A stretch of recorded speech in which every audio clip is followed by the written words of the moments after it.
Complacidos como siempre, estamos de recibirlos para servirles, acompañarles y por supuesto informarles. Nos complace además contarles de nuevo que nos aloja el Palacio Federal Legislativo para sostener estas conversaciones con los representantes del Parlamento venezolano. En esta ocasión me siento muy agradecida por contar con la presencia en nuestro programa el día de hoy del segundo vicepresidente de la Asamblea Nacional, el diputado Simón Calzadilla. Bienvenido.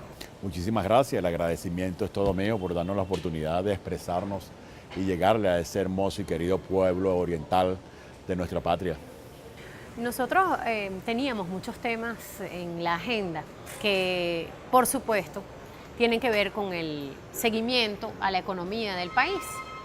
Y es evidente que por las cosas que han ocurrido aquí en el propio Palacio acerca del decreto de emergencia económica y la negativa de la mayoría de la plenaria a su aprobación, veníamos por ese rumbo. Sin embargo, diputado, cuando comenzamos a estructurar esta entrevista, nos topamos en el camino con temas que a la gente le preocupan demasiado en este país. Y es que ayer, justamente, ustedes acaban de decretar una emergencia, una crisis humanitaria en función de la falta y la escasez de medicamentos que hay en el país. Yo quisiera arrancar nuestra discusión por allí para que de un diputado nuestra audiencia sepa cuáles son los pasos, qué va a pasar, qué implica declarar eso.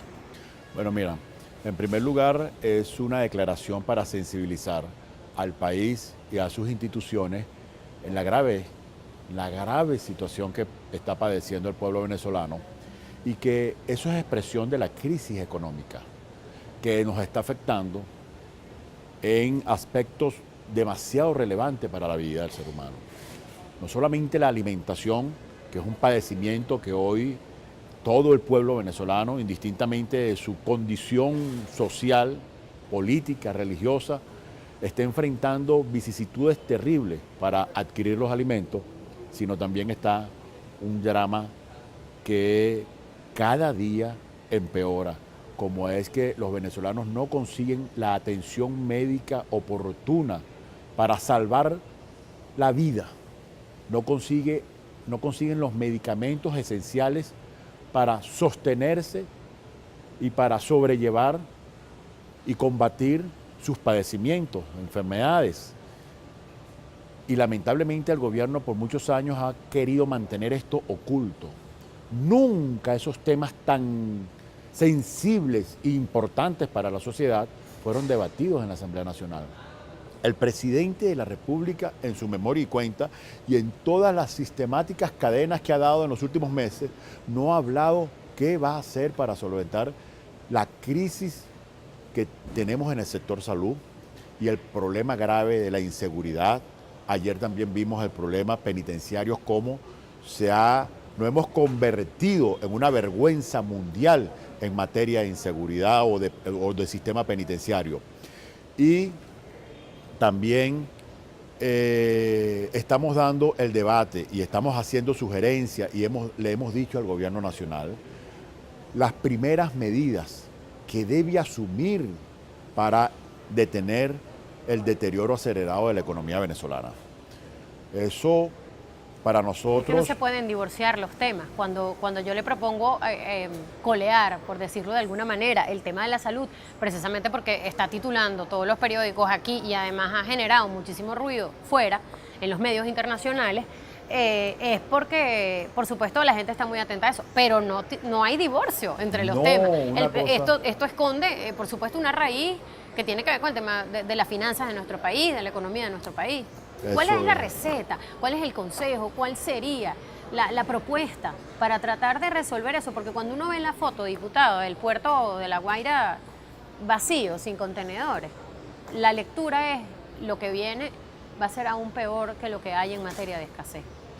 Miren, analistas muy serios y gente vinculada al sector de la distribución de alimentos en nuestro país nos indican que dentro de 3 meses vamos a estar añorando el día de hoy. Imagínense lo grave de la situación. Y eso tiene que ver con alimentos, tiene que ver con medicamentos, tiene que ver con repuestos. El que viene a Caracas sabe que el tráfico ha disminuido. ¿Por qué? Por el colapsamiento de una parte del parque automotor venezolano, que la gente lo tiene o en el taller o en su casa, o porque no tiene repuesto, o porque no puede comprarlo, no lo consigue.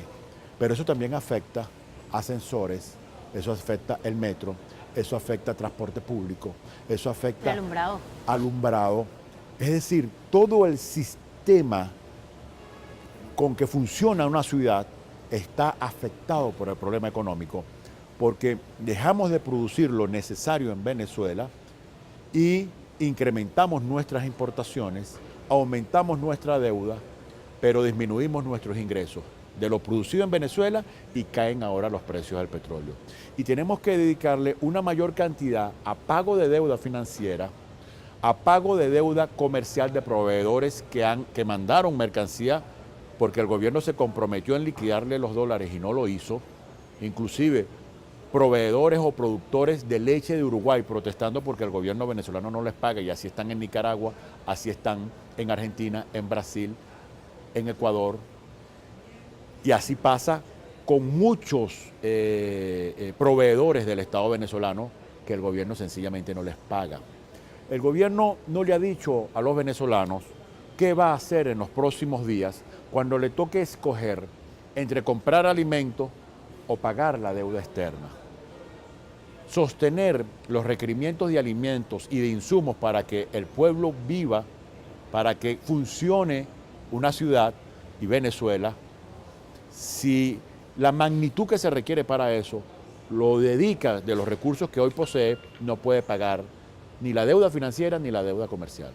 Y el pueblo venezolano tiene que entender lo siguiente: si este gobierno deja de pagar un 5 o 10% de la deuda financiera en bonos que le debemos a mucha gente en el mundo, caerían sobre nosotros demandas que los recursos con que nos pagan el petróleo y nuestros buques que salen con petróleo de Venezuela hacia el mundo podrían ser confiscados.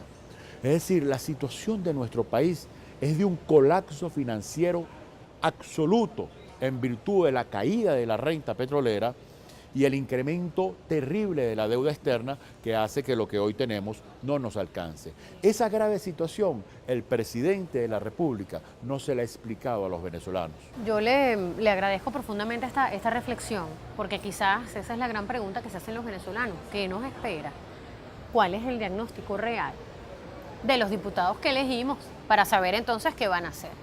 ¿Qué van a hacer? Me lo va a contar al regreso, porque además quisiera contrastarlo, dejando en el aire una idea, y es que yo recuerdo al presidente Chávez y al propio presidente Maduro replicar ese mensaje que asegura que a pesar de que aunque el precio del petróleo llegase a cero, hoy en día no supera los $30 el barril, eso no iba a afectar al venezolano. ¿Usted se acuerda de Totalmente. eso? ¿Verdad? Yo estoy segura que usted también. Como si fuese hoy. De manera que a mí me parece interesante, ya que entramos al plano económico, reflexionar acerca de eso y reponer algunos momentos importantes de lo que ocurrió aquí la semana pasada de cara a ese decreto de emergencia económica y a lo que el gobierno ha hecho posterior a la negativa del Parlamento. Pero al regreso.